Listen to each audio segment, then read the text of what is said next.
Bonjour à tous et bienvenue sur le plateau de Bonjour chez vous. Aujourd'hui, nous allons nous poser la question, est-ce qu'on est un éternel optimiste ou pessimiste? On va faire une introspection intérieure et je suis encore avec notre invité de la semaine, le pasteur David Potier. Bonjour David. Bonjour. Ça va toujours? Très heureux d'être là. Ben, on est ravis, nous aussi. Tu as survécu à l'émission d'hier. Oui, et tu es survivant. encore entouré de femmes. Non, mais je suis en bonne compagnie. C'est ça, tu es le mal de ces émissions. Je suis la minorité visible aujourd'hui. Il est optimiste. En fait. Il est très optimiste. Ouais. Moi, je suis impressionnée. Aujourd'hui, tu vas faire une rubrique Conseil du coach. Tu seras notre coach du jour. Le triomphe des optimistes. Donc, tu peux nous dire un tout petit mot sur ce dont tu vas parler? Oui, en fait, on va parler de 2 clés pour être optimiste. Il y en a plusieurs, mais on va regarder à 2 clés importantes pour rester optimiste. Merveilleux. Moi, je pense que j'en ai besoin des fois. Paraît-il que je suis un peu dans la plainte, donc je me situe un peu au milieu. Mais je vais être encouragée dans cette émission. Je l'espère. Tu ne seras plus rabat-joie. Oh, j'ai jamais dit ça. Ça balance. Et Annabelle est avec nous. Tu vois, c'est pour ça que c'est ta seule émission cette semaine. T'as compris maintenant? Oui, j'ai compris. Allez, bon. Annabelle, je te laisse toute la place pendant 3 minutes pour la pensée du jour.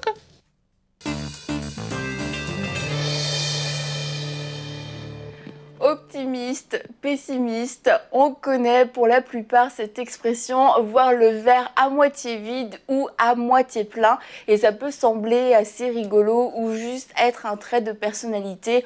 Oh, bah il y en a, ils le voient un peu plus plein que d'autres et l'autre un peu plus vide.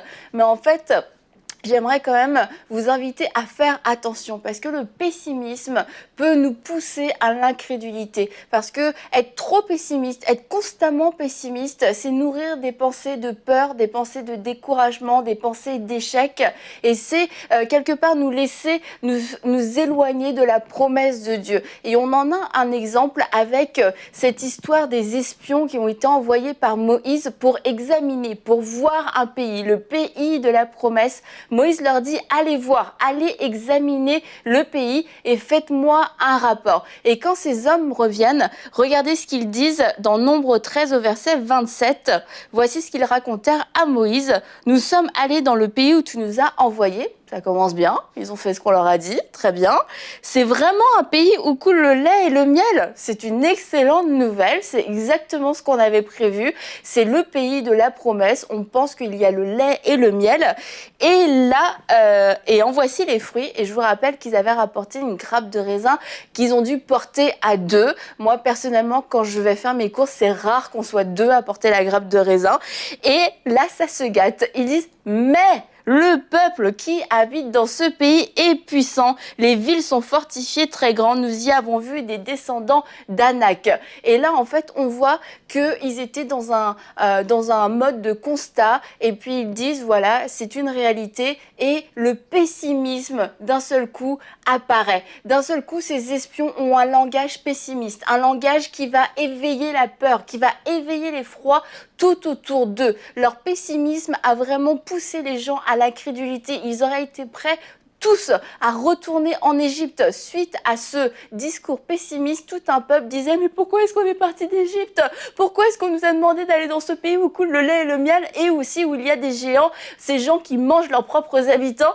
D'un seul coup, ils ont eu peur. Alors vraiment, je vous encourage à choisir l'optimisme, non pas juste comme un trait de personnalité qui est sympathique, mais parce que lorsqu'on choisit d'être optimiste, on choisit d'être des personnes de foi. On choisit la promesse plutôt que certaines réalité naturelle. On choisit la promesse de Dieu plutôt que nos perceptions humaines. On choisit de croire que ce que Dieu a dit est possible et on choisit tout simplement d'avoir une pensée qui est surnaturelle et qui va dépasser tout ce qu'on peut voir de nos propres yeux, contrairement malheureusement à ces espions.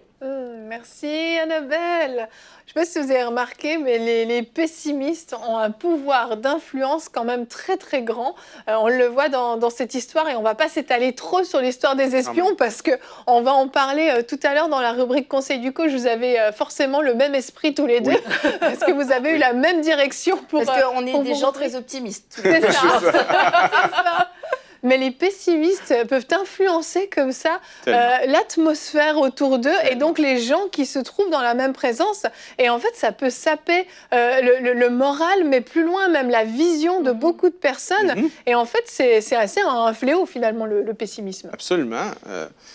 Les commentateurs bibliques les plus conservateurs disent qu'il y avait environ 200 000 personnes dans le désert, le peuple d'Israël, 200 000. Ça, c'est les plus conservateurs. Certains disent jusqu'à 2 millions. Ah ouais. OK, mettons 1 million. 10 personnes. Le pessimisme de 10 personnes a amené une nation entière, 1 à 2 millions de personnes, à dire on ne veut pas aller dans ce territoire extraordinaire que Dieu nous donne. Mais il y a un détail qui est important dans le texte. Le texte dit que les espions qui avaient été choisis, c'était des princes d'Israël. C'était des leaders. C'était des gens d'influence. Et ça nous amène à réaliser, nous, là, on a un leadership. Tout le monde a un leadership. Tout le monde, leader sur tes enfants, sur ta maison, à ton travail, tout le monde a un leadership.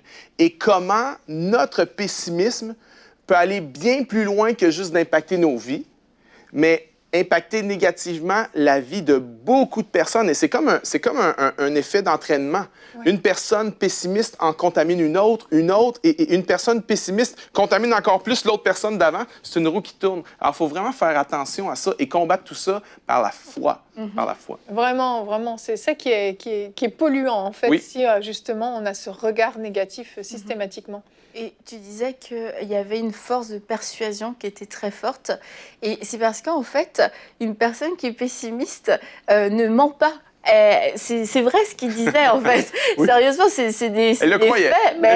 Mais c'est des faits. Et en fait, on peut facilement passer pour quelqu'un de sage et de prévoyant. Oui. Et puis faire passer des gens qui sont dans la foi pour des fous, des gens qui n'ont pas réfléchi, des gens qui ne voient pas le danger. Et du coup, le langage pessimiste, sans discernement, peut être interprété et reçu comme un langage de sagesse, un langage de prudence. Et du coup, on se dit, bon... ils ont peut-être raison et c'est pour ça qu'on peut facilement recevoir ce langage, on peut facilement recevoir ces informations et une fois qu'on a reçu l'information, c'est là où elle commence à faire son effet et puis on se retrouve sans force, on se retrouve découragé, on a oublié la grappe géante, on a oublié le lait et le miel, d'un seul coup on rêve, on pense, on fait des cauchemars de ces géants et on oublie, mais non, Dieu a parlé et je pense que c'est valable, là on parle de Canaan, mais aujourd'hui, on ne va pas forcément dans un Canaan géographique, mais c'est valable pour toutes les promesses que Dieu nous a faites dans notre vie. Est-ce que je vais croire ce que Dieu m'a dit ou est-ce que je vais croire ce que 10 personnes dans mon entourage me disent avec leurs pronostics extrêmement pessimistes ? En toute honnêteté, si mon pessimisme avait affecté tout le monde, la chaîne de télévision EMCI TV n'existerait pas. Le centre EMCI ne serait pas en construction actuellement.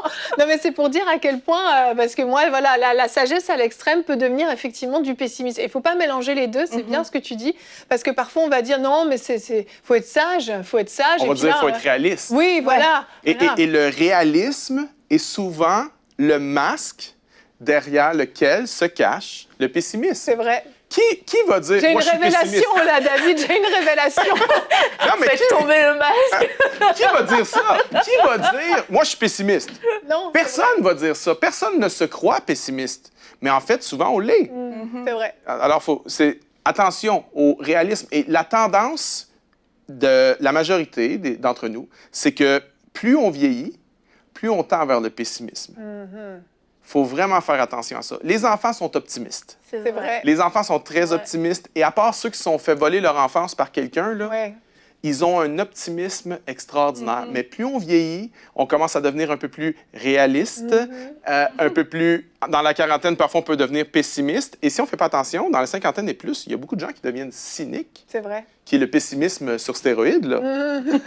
C'est tellement joliment dit. Oui. Mais c'est vrai, c'est très, très vrai. Et c'est vrai que les enfants devraient plus souvent nous inspirer parce qu'eux, ils ont les yeux qui pétillent très facilement. Oui. Et c'est vrai qu'on a besoin de garder, en fait, cette part enfantine qui s'appelle la foi chez l'adulte, tout simplement. C'est d'avoir encore les yeux qui pétillent quand Dieu nous confie quelque chose ou quand on nous partage une vision, un projet, d'avoir encore ces yeux qui pétillent et de se dire, ouais, c'est vrai que ça a l'air fou, Mais moi, je crois que Dieu est dans le coup et je vais vous partager tout de suite notre verset du jour puisqu'on est là-dedans parce que Paul nous en donne une bonne leçon dans Philippiens 1:20. Il dit « Car je sais que cela tournera à mon salut grâce à vos prières et à l'assistance de l'Esprit de Jésus-Christ. » Paul sait que malgré toutes les tempêtes qu'il a pu vivre dans sa vie, et je pense qu'il en a connu des grosses tempêtes, mais malgré tout, il a cet optimisme, on pourrait dire. Il croit que ça va tourner à son salut, que ça va tourner à son avantage parce qu'en fait aussi, il a les yeux fixés sur le ciel, sur l'objectif final. Et je crois vraiment que le pessimisme vient souvent quand on a les yeux trop fixés sur ce monde, sur la terre, sur ce qui s'y passe, parce que franchement, c'est pas toujours encourageant, tout ce qu'on peut vivre, tout ce qu'il y a autour de nous, tout ce qu'on entend dans les médias et tout ça nous influence, tout ça vient nous rendre de plus en plus négatifs dans notre manière de voir le monde, de voir les choses, mais quand on a les yeux fixés sur le ciel, c'est beaucoup plus facile de pouvoir être optimiste, être quelqu'un de motivé. Tu souris, est-ce que je viens de te prendre un de tes punchs? Non, pas du tout, pas du tout. J'ai eu peur. Moi, je suis content qu'on parle de ce sujet-là parce que il y a, chez beaucoup de chrétiens, une fausse croyance, à mon avis, que l'optimisme, c'est juste un truc séculier ou c'est un truc de psychologie. Et qu'il y a une opposition entre l'optimisme et la foi, que c'est deux choses qui sont en opposition. Et moi, je ne les vois pas en opposition du tout. En fait, moi, je crois que c'est la foi qui donne du sens à l'optimisme. Je crois que l'optimisme sans la foi, c'est très personnel, mais pour moi, l'optimisme sans la foi, c'est absurde. Ah ben oui, c'est sûr. C'est absurde. Nous, on a traversé la pandémie. C'était quoi notre slogan au Québec? C'était « Ça va bien aller ». Oui. OK, ça va je veux pas bien. Non, ça va. Tout le monde... T'es pessimiste? Non, mais... OK. J'ai jamais cru, moi, non, ça va bien aller. moi, j'ai répondu « Je veux bien ». Mais au nom de quoi? Voilà, c'est ça. Au nom de quoi? Au nom de qui? Moi, en tant que croyant, quand ils ont sorti ce slogan « Ça va bien aller », j'ai dit « Absolument. » Bien sûr. Pourquoi je dis « Ça va bien aller » ? Parce que j'ai la foi en Dieu. Donc, mon optimisme repose sur ma foi. Donc, ma foi donne du sens à l'optimisme et non le contraire. Alors, c'est important pour les chrétiens de ne pas dire l'optimisme. Non, non. Accueillez-le, justement. Vous avez la foi, votre optimisme a bien plus de sens que quelqu'un qui fait juste croire dans l'optimisme. Ah, c'est tellement vrai. Bah, c'est sûr, l'optimisme, ça va être la manifestation de notre foi et avec un sourire, en fait, et ça va nous rendre juste plus agréable et les gens vont aimer aussi être à notre contact parce que c'est fatigant, c'est drainant les gens qui voient le pire partout. Je parle pas de toi, Evelyne, parce que t'es pas si pessimiste que ça. Juste parfois. Juste quand et que c'est ça, c'est fatigant d'être au contact de ces gens-là. Et en tant que croyant, on devrait être connu pour notre manifestation d'optimisme, de dire ah ça c'est des gens optimistes. Peut-être qu'ils n'ont pas compris qu'on était chrétiens, en quoi notre foi était fondée, mais de se dire ça devrait être visible de tous en fait. N'importe qui devrait pouvoir le dire au supermarché, à l'école, dans la rue. Ah ça c'est un optimiste. Oui. À lui à chaque fois que je lui parle, il a tout le temps. Tout le temps il voit le bon côté des choses. Oui. Ça, c'est bien. C'est hyper encourageant. C'est hyper encourageant. Moi, j'espère qu'on n'a pas trop empiété sur ton conseil du coach, mais je suis sûre que tu as encore plein de pépites à donner. Et, on va s'arrêter là pour la discussion et on va enchaîner donc avec la rubrique conseil du coach. Aujourd'hui, nous allons parler du triomphe des optimistes. L'optimisme est hyper important dans toutes les sphères de nos vies, que ce soit la famille, le mariage, le travail, l'Église. Il y a beaucoup d'études qui ont été faites dans les dernières années sur l'optimisme. Et les études ont démontré que les gens optimistes ont des meilleures relations interpersonnelles, une meilleure santé mentale, une meilleure santé physique. Et tenez-vous bien, les optimistes vivent 35% plus longtemps que les pessimistes. Alors, arrête de fumer, sois optimiste et tu viens de gagner 25 ans. C'est extraordinaire. Mais c'est fou comment l'optimisme a des impacts sur nos vies. Et je veux regarder avec vous aujourd'hui, on va regarder un peu à l'histoire de Josué et Caleb, qui étaient deux optimistes dans des millions de personnes pessimistes. On va regarder un peu ensemble aux clés qu'ils ont appliquées. Il y aurait tellement de choses à dire, mais quelques clés. Comment ils ont pu demeurer optimistes dans une nation pessimiste. Et alors que ces deux hommes-là, en fait, étaient, selon les standards de l'époque, des vieillards. Et lorsqu'on avance en âge, on n'a pas tendance à être plus optimiste. Mais pour Josué et Caleb, c'était le contraire. Pourquoi? Parce qu'il y avait cette relation avec le Seigneur. Il y avait cette relation avec Dieu qui les gardait optimistes et qui les faisait avancer dans l'optimisme. Ce passage de Nombre 13 où Moïse envoie les espions explorer le pays et Josué et Caleb reviennent avec le rapport optimiste et les 10 autres avec le rapport pessimiste. J'aimerais vous proposer que Josué et Caleb ne voyaient pas seulement les obstacles, ils voyaient les opportunités. On dit en anglais « look for the gift » of adversity. Dans ce que vous traversez en ce moment, dans les situations difficiles du moment, il y a un don. Il y a une grâce. Il y a quelque chose de beau que Dieu veut faire avec ça. Ce n'est pas seulement une épreuve. Non, non, c'est une épreuve qui va donner lieu à quelque chose de beau. Les optimistes ne s'arrêtent pas seulement à l'obstacle, seulement au problème. Les optimistes disent que de cela, la situation présente va être du matériel à partir duquel Dieu va créer un futur meilleur. Israël est devant l'opportunité d'une vie. Entrer dans ce pays, cette terre de lait et de miel, et pourtant ils ont simplement vu les obstacles, ils n'ont pas vu les bonnes choses. J'aimerais vous dire, des obstacles que vous traversez présentement, Dieu peut faire du bon avec. Dieu peut faire du beau avec. Un de mes figures que j'aime beaucoup, c'est le missionnaire William Carey, qui était un des pionniers de l'évangélisation en Inde. Et dans sa biographie, ça parle qu'à un moment donné, eux, ils faisaient la traduction de la Bible dans plusieurs langues qui étaient en Inde, en Indie et autres. Puis, leurs installations avaient passé au feu. Leurs installations avaient flambé. Ils avaient tout perdu. 1 an de travail. Et ce qui est fascinant, c'est que Carey et ses collaborateurs ont dit non, Dieu va prendre cette situation-là pour faire quelque chose de bon avec. Toute chose concourt au bien de ceux qui aiment Dieu, toute chose. Et ce qui est arrivé, c'est qu'en moins d'1 année, cette tragédie-là a fait tellement parler que les gens partout en Europe se sont mobilisés pour donner à leur ministère et ils ont pu non seulement rattraper le retard qu'ils avaient pris dans la traduction, mais terminer plus vite. Que des cendres, Dieu avait fait naître quelque chose de beau.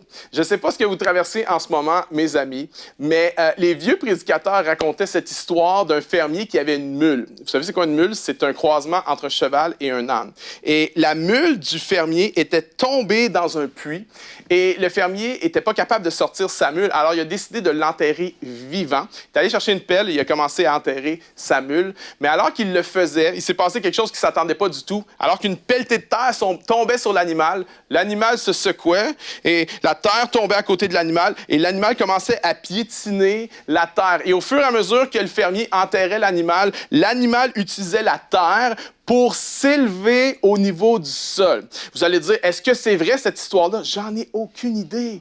Mais il y a une leçon spirituelle extraordinaire là-dedans, que ce que l'ennemi a pris pour essayer de t'enterrer, par la foi, en faisant confiance à Dieu, on peut prendre ce matériel-là pour s'élever au niveau du sol. Ce que l'ennemi a voulu prendre pour m'étouffer, je peux le prendre pour m'élever par la grâce de Dieu. Les optimistes ne voient pas seulement des obstacles, les optimistes voient des opportunités. Mais deuxième clé, il y en aurait tellement à dire, mais deuxième, les optimistes parlent le langage de la foi. Lorsqu'on lit le texte, Nombre 13 et 14, on voit ce contraste entre le langage des pessimistes et le langage des optimistes. Les pessimistes ont dit, oui, c'est un pays de lait et de miel, mais attention à notre utilisation du « mais », parce que parfois, lorsqu'on utilise le « mais », c'est une négation de ce qu'on a dit avant. Si je dis à ma femme, « Chérie, t'es vraiment belle », mais, voyez-vous, tout ce que j'ai dit avant tient plus. Parce que le « mais », c'est la négation de ce qu'il y a avant. Et les 10 espions avaient ce langage pessimiste. Ils utilisent le « mais », ils font des généralisations à outrance. Ils disent « tous les hommes que nous avons vus étaient de haute taille ». Non. Seulement les fils d'Anak l'étaient. Mais eux, ils généralisent à outrance. Ils exagèrent. Ils disent « on était à leurs yeux et aux nôtres comme des sauterelles. OK. Les fils d'Anak étaient des géants. C'est les ancêtres du géant Goliath. C'est des géants de 3 mètres. Je comprends que c'est haut 3 mètres. Mais est-ce que c'était comme des sauterelles? Non, on n'est pas à leurs yeux comme des sauterelles. C'était une exagération. Ils parlaient le langage du pessimisme, mais Josué et Caleb parlent le langage de la foi. Au Nombre 14:8, le discours de Josué va dire « Si l'Éternel nous est favorable ». Et j'aime que Josué commence avec un « si ». Vous savez pourquoi? Parce que moi, là, ma foi n'est pas toujours forte. Je n'ai pas toujours une confiance en Dieu inébranlable. Parfois, je suis comme « Oui, si Dieu intervient ». Si Dieu est avec nous, j'aime le fait que Josué commence avec un « si ». Si l'Éternel nous est favorable. Ça, c'est au verset 8. Mais au verset 9 de Nombre 14, il va dire ceci. « Ils nous serviront de pâture, ils n'ont plus d'ombrage pour les couvrir. L'Éternel est avec nous. Emparons-nous du pays, nous serons vainqueurs. » Voyez-vous, Josué parle le langage de la foi. Et en parlant le langage de la foi, il fortifie sa foi. Oh, ça, c'est une bonne nouvelle pour nous, mes amis. C'est une excellente nouvelle pour nous, que même si tu ne te considères pas comme quelqu'un qui a une grande foi et comme quelqu'un qui est un homme de Dieu extraordinaire, une femme de Dieu, non, commence à parler le langage de la foi. Et si tu ne te sens pas capable de faire des grandes déclarations, mets un « si ». Commence par mettre un « si ». Si l'Éternel est avec moi. Si l'Éternel est... Et là, tu peux mettre après. Si tu mets un « si », là, tu vas avoir confiance pour mettre n'importe quoi. Si l'Éternel est avec nous, nous serons vainqueurs. Mais alors que je commence avec le « si », je viens fortifier ma foi en parlant le langage de la foi. Et tout à coup, je ne serai plus dans le « si ». Je vais prendre le « si », je vais le mettre de côté, puis je vais dire « Ils nous serviront de pâture. Montons, emparons-nous du pays. Nous serons vainqueurs. » Dans notre Église, on a ce qu'on appelle des énoncés de culture. C'est comme 12 énoncés par lesquels on se donne des garde-fous pour s'empêcher d'errer et d'aller dans des directions qui ne sont pas ce qu'on veut être. Et l'un des énoncés, c'est « impossible n'est pas » dans notre vocabulaire. On se challenge les uns les autres. Lorsque quelqu'un donne une idée et que tout de suite la nature humaine vient détruire l'idée, on dit « ça ne marchera pas, c'est impossible », on se corrige entre nous. Non, attention, impossible n'est pas dans notre vocabulaire. Des gens de mon staff me le disent. Parfois, on partage une idée, puis je dis « mais non, ça ne marchera pas. Dave, impossible n'est pas dans notre vocabulaire. » Et là, je dis « ah oui, excusez-moi, allez-y, partagez-nous l'idée. » Et je crois tellement là-dedans que j'ai littéralement, mes amis, j'ai enlevé le mot « impossible » de mon dictionnaire. Si tu viens chez moi à la maison, tu prends mon dictionnaire Robert, j'ai pris un couteau, okay, et bien propre, j'ai découpé le mot « impossible ». Il n'est plus dans mon dictionnaire. Et savez-vous quoi? Je ne m'attendais pas à ça, je m'en suis aperçu par après. Mais au dos de la page où il y avait le mot « impossible », quand j'ai enlevé le mot « impossible », en même temps, j'ai enlevé le mot impôt du dictionnaire. C'est-tu formidable, ça? Gloire à Dieu. Je pense que Dieu m'a parlé. Non, c'est pas vrai. C'est pas vrai. Payez toujours vos impôts. OK, c'est une blague. Mais c'est vrai, j'ai enlevé le mot impôt. Je ne savais pas. Je me dis, Seigneur, est-ce que tu es en train de me parler? Le Seigneur dit, non, je ne suis pas en train de te parler. Je te parlais sur impossible, je paye tes impôts. Impossible n'est pas dans notre vocabulaire. Et des gens, tu es devenu pessimiste. Tu as progressé, tu as dégénéré dans le pessimisme. Et tu dis, mais est-ce que c'est possible pour moi? J'aimerais te dire qu'avec Dieu, c'est vraiment possible de devenir optimiste. Commence à parler comme Josué. Si l'Éternel est avec moi, si l'Éternel est avec moi. Et Dieu va agir, et Dieu va te changer. Moi, honnêtement, on démarre tous en quelque part. On a une génétique et on est avec cette génétique. Et moi, je ne suis pas né... je ne suis pas très, très optimiste de naissance. Rapidement, dans ma vie, je suis devenu pessimiste. Et je dirais peut-être un 2 sur 10. Mais par la grâce de Dieu, dans mes jeunes années, j'ai pris une décision. Je dis, Seigneur, tu vas m'aider. Seigneur, tu vas me changer. Et ça a été un parcours, et c'est encore un parcours vraiment de montagne russe, je vous le dis. Mais honnêtement, je peux dire qu'aujourd'hui, par la grâce de Dieu, je suis un 7, 8 sur 10. J'étais quelqu'un de très, très négatif. Et je me souviens, au début de notre mariage, j'avais pris une résolution d'être optimiste, de faire confiance à Dieu. Et j'avais dit à ma femme, chérie, un jour, je vais écrire un livre. Ça va s'intituler « L'homme le plus heureux sur la terre, mémoire d'un ancien cynique ». Et ma femme m'a dit, tu as beaucoup de travail à faire avant d'écrire ce livre-là. Mais honnêtement, par la grâce de Dieu, j'ai pris le taureau par les cornes et je pourrais vous dire qu'aujourd'hui, je ne me reconnais pas moi-même. Est-ce que je suis satisfait d'où je suis? Vraiment pas. Vraiment pas. Mais j'ai appris à pas seulement regarder aux obstacles. J'ai appris que dans chaque obstacle, il y a une opportunité. Et j'ai appris à parler le langage de la foi. J'ai appris que non seulement quand je parle le langage du pessimisme, ça contamine les autres autour de moi, mais ce que j'ai appris, c'est que quand je parle moi-même le langage du pessimisme, ce qui sort de mon cœur rentre dans mon cœur. Et ça me rend encore plus pessimiste. Alors j'aimerais dire à quelqu'un, par la grâce de Dieu, c'est possible.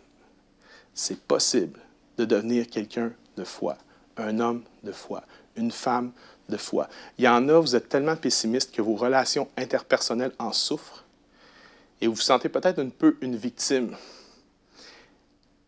Il y a des gens qui s'éloignent de vous. Et lorsqu'on a cette réalisation-là, au début, on est dans le déni, puis lorsqu'on le réalise, c'est dur, ça fait mal. J'aimerais vous dire, vous pouvez changer par la grâce de Dieu. Vous pouvez changer. Mais commencez à parler d'une façon. Être optimiste, c'est une façon de penser. Je n'ai pas le temps d'en parler aujourd'hui. Mais c'est beaucoup une façon de parler. Déclarer la vie. Déclarer la victoire. Hein? Il y a quelqu'un qui est venu me voir récemment et qui m'a dit « Est-ce que ça va, David? » Je dis « C'est tough. Je vis une saison difficile. » Et j'allais dire à la personne on est dans un moment où on a gagné une bataille, mais la guerre n'est pas remportée. J'allais lui dire ça. Et au moment que j'allais lui dire ça, je me suis senti repris par le Seigneur. Parce qu'en fait, ce n'est pas ça. C'est qu'il y a encore des batailles à livrer. Mais la guerre est déjà remportée. Parce que Jésus-Christ a tout accompli à la croix. Alors, ce n'est pas que vous avez quelques batailles à livrer et qu'il y a encore une guerre à gagner. Non, non, non. C'est qu'il y a des batailles à livrer, mais la guerre est remportée. Et la bataille contre le pessimisme, vous pouvez la gagner dans le nom de Jésus. Amen. Excellent. Bien nous retrouver, David. C'était formidable. J'ai reçu.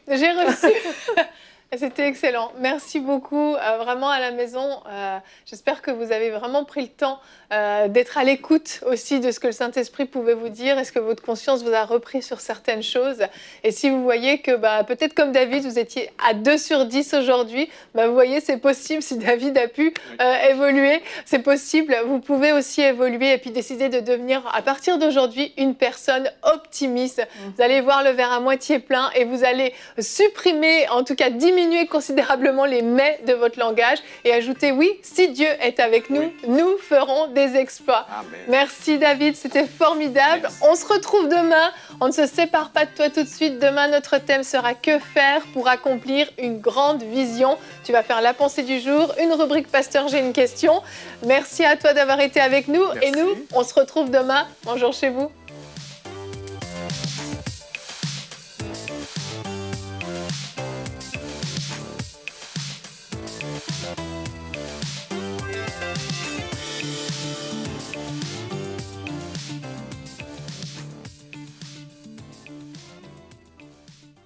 Je me souviens qu'en 2007, j'avais l'habitude le soir de sortir pour prier en région parisienne, dans cette petite ville de Noisy-le-Grand. Et un soir, je levais les yeux au ciel et je priais, je disais « Père, je ne te demande pas des maisons, je ne te demande pas de l'argent, je ne te demande pas des voitures, mais je te demande une chose. Sers-toi de moi, s'il te plaît, pour amener des millions d'âmes à Christ par le biais des médias. » Et quelques années plus tard, EMCI TV est sorti. Et aujourd'hui, ma joie est grande, frères et sœurs, de me tenir ici devant vous, devant la construction du centre EMCI, parce que je sais que Dieu va faire de grandes choses à travers les programmes de télévision qui vont être produits ici et les conférences qu'on va médiatiser. Et je crois qu'un maximum d'âmes partout dans la francophonie seront sauvées. Alors merci aux 3500 héros qui vont se lever, que Dieu vous bénisse, vous tous qui avez un cœur pour le salut des âmes et qui se met dans cette œuvre. Et souvenons-nous de ce que le Seigneur a dit. Il y a plus de joie dans le ciel pour un seul pécheur qui se repent que pour 99 justes qui n'ont pas besoin de repentance. Que Dieu vous bénisse. Dès maintenant, Donnons pour achever la construction et équiper le centre EMCI. Pour faire votre don, rendez-vous sur emcitv.com/3500. Vous pouvez donner en une seule fois ou en plusieurs mensualités.